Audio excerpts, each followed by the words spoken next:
First kind of factorising we're going to look at today is common factor, and this is always what you should be checking for first. So in our first question here, I've got 9x plus 15. I'm trying to find if there's a common factor to the two terms that I have added together there. I can see that they're both the 9 and the 15 are in the 3 times table. So 3 is my common factor. To work out what's inside the brackets, I need to think what would I multiply 3 by to get each of the terms in turn. What would I multiply 3 by to get 9x? I'd multiply by 3x. What would I multiply 3 by to get 15? Positive 5. So my answer is 3 brackets 3x plus 5. In your mind, you'd want to kind of do a quick check here. 3 times 3x is 9x, and 3 times 5 is 15. I've definitely done the right thing. In the next one again, I'm looking for a common factor. Now, there are a number of common factors for this one. They're both in the 2 times table. They're both in the 3 times table. But they're also both in the 6. And I need the highest common factor. So I'm going to choose the 6. The letters, so the algebraic terms are different. So this is a number of a's and this is a number of b's. So I can't be using those as a common factor. And the same question, what would I multiply 6 by to get 24a? Be 4a. And what would I multiply 6 by to get minus 6b? Minus b. Be careful with the negative signs. That negative belongs to the 6b. The third example on common factor. 12x squared plus 3x. Again, I'm looking for a common factor. I'm going to look at the numbers first. 3 and 12, both in the 3 times table. Both terms also include an x. That means there's a common factor here of 3x. What would I multiply 3x by to get 12x squared? That's 4x. And what would I multiply 3x by to get 3x? 1. If I multiply anything by 1, the answer is itself. That is common factor. Remember, whatever kind of factorising we're doing, the key is we're turning something that's a sum, so one thing plus another thing, into a product, so something multiplied by something else. This has a lot of advantages and we'll be using it in lots of different applications later. That's why this is a core skill. The second type of factorising we're looking at today is the difference of two squares. Now, in order to notice one of these, we need a squared term, take away another squared term. The difference of two squares. For this type of factorising, it's just a case of remembering the pattern. And in this particular case, I've got t squared and I've got minus 25, and 25 is 5 squared. So my brackets are going to be t minus 5 and t plus 5. Now, when we did the expanding brackets, we showed this and we worked out that we'd have t squared, we'd have 5t. Take away 5t, so the middle term is no longer there, minus 25.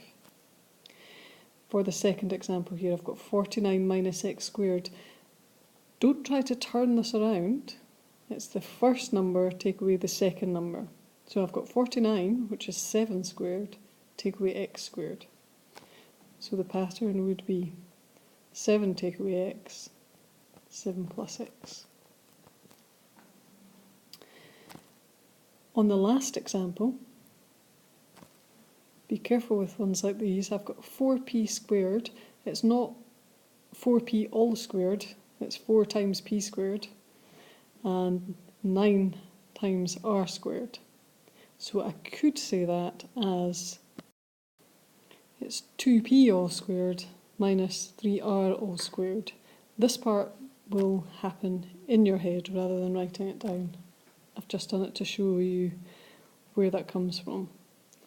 And the pattern again is 2p take away 3r, times 2p plus 3r. The final factorising we're going to talk about is the trinomials. So we have 3 terms, and to get the brackets back in here we need to find a pair of numbers that will multiply to give us the constant term, and we need the same pair of numbers to add to give the middle term. So the factors of 6 are 1 times 6 and 2 times 3. The numbers that we can make 5 with are, well, we could actually do 6 minus 1, or we could do 3 plus 2. And we're going to choose the 3 plus 2 because if we had the 6 minus 1, multiply 6 times minus 1, we would have a minus 6 at the end. So this is 8x plus 2 times x plus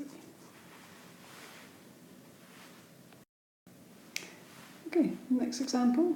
We need here factors of 15, and we need to find a pair that also add to give us negative 8. Factors of 15, we've got 1 times 15 or 3 times 5. The 1 and 15 are not going to give us 8. 3 and 5 are, but they would need to both be negative. Negative 3 take away 5 gives you negative 8, and negative 3 multiplied by negative 5 gives you positive 15.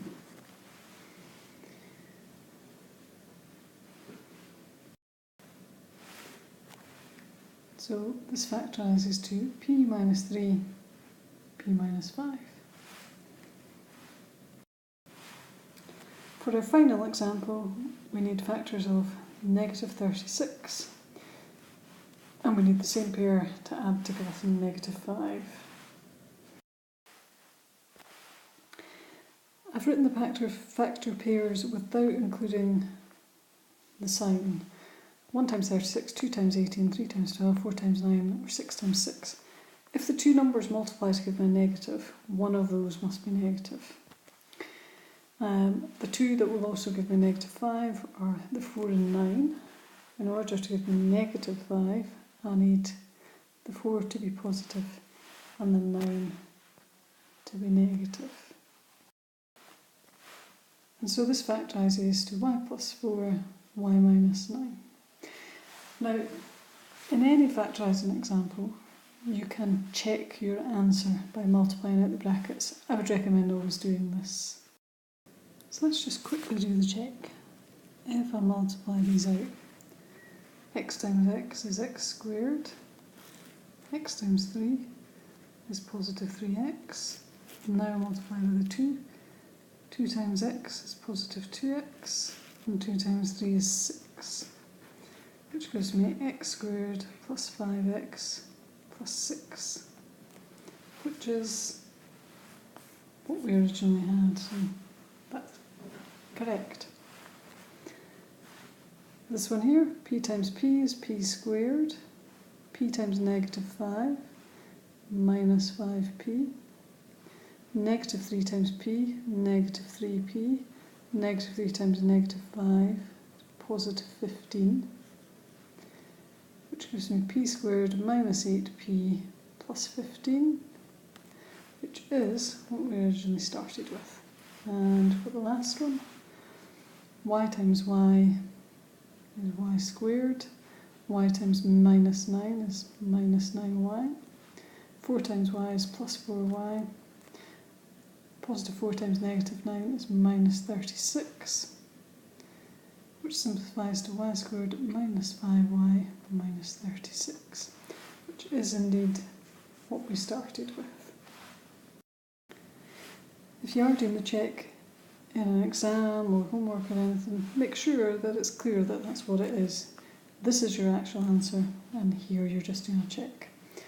Okay, hope that's useful. On the next page I'm going to put a few examples for you to try yourself. Okay, here are 3 for you to try yourself.